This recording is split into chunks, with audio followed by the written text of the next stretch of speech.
Hello दोस्तों, बहुत बहुत स्वागत है आपका इकोनॉमिक्स हिंदी विथ मैथ में। तो आज हम इस वीडियो में करने वाले हैं क्लास 12th मैक्रो इकोनॉमिक्स, यहाँ पर चैप्टर 12, जिसमें हम पढ़ेंगे यहाँ पर क्या है 12.4 यानी 12.4 पढ़ने वाले हैं। तो चलिए वीडियो को शुरू करते हैं और देखते हैं यहाँ पर 12.4 स्वायत्त और यहाँ पर समायोजित मदों के बारे में। अगर आपने इससे पिछली वीडियो नहीं देखी वो देख सकते हैं। यहाँ पर हमने पूरा यहाँ तक हमने कवर कर लिया है, चालू खाता, पूंजीगत खाता और इनमें अंतर, ये सारी चीजें हमने देख ली हैं।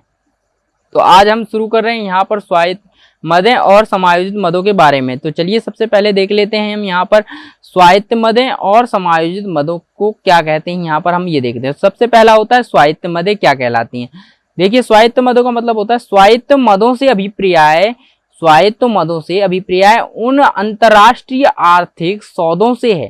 स्वायत्त मदों का मतलब क्या होता है, अंतरराष्ट्रीय सौदे होते हैं, अंतरराष्ट्रीय सौदे होते हैं जो कि किसी आर्थिक उद्देश्य जैसे कि लाभ अधिकतम करने के उद्देश्य से किए जाते हैं।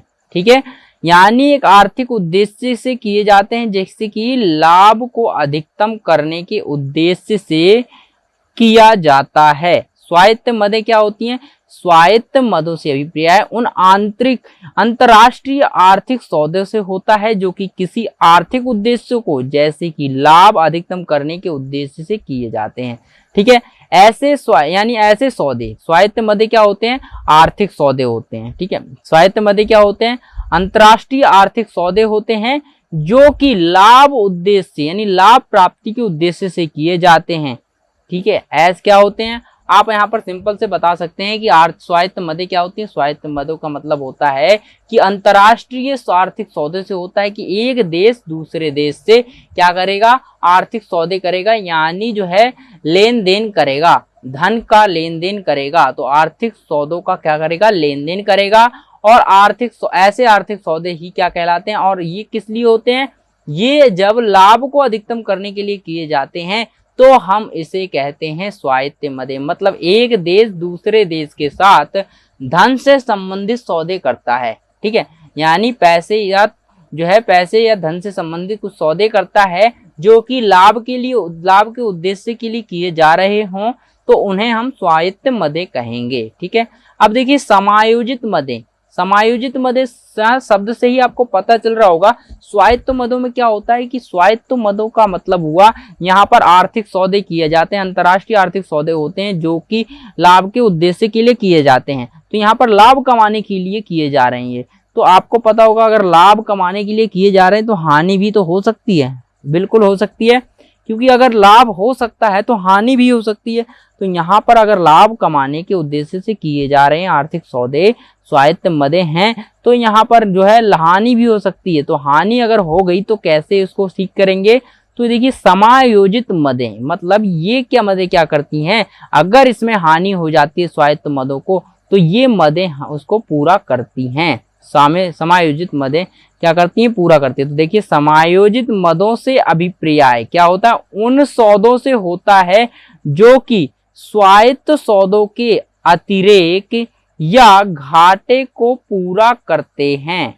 ठीक है, घाटे को पूरा करते हैं, यानी अगर आपने स्वायत्त सौदे किए, जब एक देश दूसरे देश के साथ स्वायत्त सौदे करता है यानी लाभ कमाने के लिए जो है आर्थिक सौदे करता है, तो उसमें देखिए अगर उसको घाटा हो गया या कुछ ज्यादा उसको जो है मुनाफा हो गया, फायदा हो गया, तो उसको तुलना करने में ना, यानी उसको जो है बराबर लाने में समायोजित मदों का प्रयोग किया जाता है। तो ये मदें क्या होती हैं, ये ऐसे वो मदें होती हैं जो कि जो है स्वायत्त सौदों को समायोजित करती हैं, मतलब जो है अतिरेक हुआ या घाटा हुआ उसको पूरा करती हैं। ठीक है, चलिए अब देख लेते हैं स्वायत्त मदें और समायोजित मदों में अंतर देखते हैं, जिससे आपका जो है क्वेश्चन बहुत ज्यादा क्लियर हो जाएगा। तो चलिए देखें, स्वायत्त मदों की बात करें, सबसे पहले स्वायत्त मदें होती हैं, दूसरी बात होती है समायोजित मदें। देखिए स्वायत्त मदों से अभिप्राय उन मदों से होता है, सबसे पहले परिभाषा उन मदों से होता है कौन सी, जो अंतरराष्ट्रीय आर्थिक सौदे होते हैं और जिनका उद्देश्य केवल लाभ कमाना, लाभ अधिकतम करना होता है। लेकिन समायोजित मदों से अभिप्राय उन सौदों से होता है जो कि स्वायत्त मदों के, यानी ऐसे सौदे होते हैं जो कि स्वायत्त मदों के सौदों के घाटे, यानी स्वायत्त सौदे जो किए गए हैं लाभ कमाने के लिए, उसमें कहीं घाटा लग गया या कुछ बचत हो गई या फायदा हो गया, तो उसको पूरा करने के लिए, ठीक है, फायदा हो गया तो खर्च करेंगे, घाटा हो गया तो उसको पूरा करेंगे, भरेंगे। तो इस तरह से संतुलन में लाने के लिए जो है समायोजित मदों का प्रयोग किया जाता है। स्वायत्त मदें जो है बीओपी की खाते में जो है लिखी जाती हैं, स्थित होती हैं। तो क्या है, यानी क्या कह रहा है, बीओपी की खाते की स्थिति से स्वतंत्र होती है। यानी बीओपी बैलेंस ऑफ पेमेंट की जो खाता होता है, बैलेंस ऑफ पेमेंट का यानी भुगतान शेष का जो खाता है, यहाँ पर उससे क्या होती हैं, ये फ्री होती हैं, मतलब ये स्वतंत्र होती हैं, अलग होती हैं। समायोजित सौदे जो है बीओपी खाते में संतुलन स्थापित करने के लिए किए जाते हैं। तो समायोजित मदें क्या करते हैं, यहाँ पर जो है ये बीओपी में जो है समायोजित संतुलन यानी समायोजित मदें इसलिए की जाती हैं ताकि सौदे इसलिए किए जाते ताकि संतुलन किया जा सके। बीओपी में बैलेंस ऑफ पेमेंट में भुगतान शेष में क्या कर सकें, हम संतुलन स्थापित कर सकें, इसीलिए ये सौदे किए जाते हैं। उसके बाद आता है स्वायत्त मदें। सौदे चालू और पूंजीगत दोनों खाते में किया जाता है। जो हमारे स्वायत्त मदें होती हैं दोनों ही खातों में रिकॉर्ड होती हैं, चालू खाता हो या पूंजीगत खाता हो, दोनों खाते में ये रिकॉर्ड की जाती हैं। लेकिन केवल पूंजीगत खाते में ही रिकॉर्ड किया जाता है। स्वायत्त खातों को यानी स्वायत्त मदों को क्या करते हैं, पूंजीगत खाते में ही रिकॉर्ड करते हैं, उसके अलावा हम और कहीं इसको रिकॉर्ड नहीं करते हैं। देखते हैं नेक्स्ट पॉइंट 4 पॉइंट है, ये मदें रेखा के ऊपर होती हैं, यानी रेखा के ऊपर की मदें के नाम से जाना जाता है, और इस मदों को रेखा के नीचे की मदों के नाम से जाना जाता है। तो हमने क्या क्या पढ़ा, पॉइंट नंबर 1, यहाँ पर देखिए स्वायत्त मदों की परिभाषा पढ़ी है। स्वायत्त मदों परिभाषा क्या होती है, स्वायत्त मदों से अभिप्राय उन अंतर्राष्ट्रीय आर्थिक सौदों से होता है जिनका उद्देश्य लाभ अधिकतम करना होता है, और यहाँ पर समायोजित मदों से अभिप्राय उन सौदों से होता है जो कि स्वायत्त मदों की घाटे या बचत को पूरा करती है। ठीक है, यहाँ पर आप देखिए नेक्स्ट पॉइंट है दूसरा, हमने पढ़ा बीओपी की खाते की स्थिति से स्वतंत्र होती है, लेकिन यहाँ पर जो है समायोजित मदें जो है बीओपी के खाते में संतुलन स्थापित करने के लिए ही किया जाता है।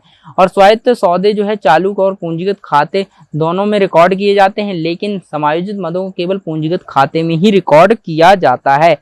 और ये मदें जो है रेखा के ऊपर की मदों के नाम से जानी जाती हैं, और जो है समायोजित मदों को रेखा के नीचे की मदों के नाम से जाना जाता है। आई होप यहाँ पर ये समझ आ गया होगा। तो चलिए हम आगे बढ़ते हैं वीडियो में और देखते हैं 12.5 भुगतान शेष में घाटा यानी असंतुलन। ठीक है, तो यहाँ पर भुगतान शेष में घाटा हो गया, असंतुलन हो गया, तो इसका मतलब क्या है, डेफिसिट। यहाँ पर जो है ये इसका मतलब हुआ भुगतान शेष में घाटा हो गया, जो कि भुगतान शेष था। घाटा का मतलब होता है जैसे कि आपको यहाँ पर एक देश है, आपने एक देश के साथ दूसरे देश मतलब एक देश के साथ जो है दूसरे देश का जब व्यापार होता है, उसके साथ जो है सौदे होते हैं, लेन देन होता है, सामान को मंगाया जाता है, सामान को उस देश में भेजा जाता है, तो उसमें क्या होता है, असंतुलन का मतलब क्या होगा, घाटा, यानी भुगतान शेष में घाटा हो गया। घाटे का मतलब होता है कि हमने जो है एक देश में जो है हमारे देश से मतलब वस्तुओं और सेवाओं को ज़्यादा उधर से मंगा लिया है, और उससे क्या हुआ है, हमारा पैसा जो है देश का बहुत ज़्यादा खर्च हो गया है। ठीक है, और हमने अपना जो सामान उत्पादन करके भेजा बहुत कम मात्रा में, तो और लेकिन मंगाया वहाँ से ज़्यादा है, तो यहाँ से हमें ऐसे में क्या होगा, घाटा होगा। अगर हम ज़्यादा बेचते तो हमें विदेश से ज़्यादा पैसा मिलता, लेकिन हमने मंगाया ज़्यादा है तो हमें ज़्यादा पैसा देना पड़ेगा विदेशों में, तो इससे क्या होगा, हमारा भुगतान शेष में घाटा हो जाएगा। ठीक है, तो इससे हमारा भुगतान शेष में घाटा होगा और ये असंतुलित हो जाएगा। तो संतुलन का मतलब होता है कि अगर भुगतान शेष, जैसे कि एक देश है और दूसरा देश है, दोनों देश का जो है भुगतान बराबर होता है। अगर वो 10 करोड़ करता है और यहाँ पर ये 10 करोड़ करता है, तो यहाँ पर अगर बराबर आ जाता है तो यहाँ पर भुगतान शेष जो है संतुलित हो जाएगा, असंतुलित नहीं रहेगा। तो आई होप यहाँ पर ये चैप्टर आपको समझ में आ गया होगा। 12.5 यहाँ पर हमारी कंप्लीट हो गई है। तो यहाँ पर 12वां चैप्टर हमारा पूरा कंप्लीट हो गया है। तो यहाँ पर हमने ये कर लिया है। आई होप ये आपको पूरा चैप्टर जो है समझ में आ गया होगा। ठीक है, तो चलिए फिर मिलते हैं एक नई वीडियो में एक नए टॉपिक के साथ।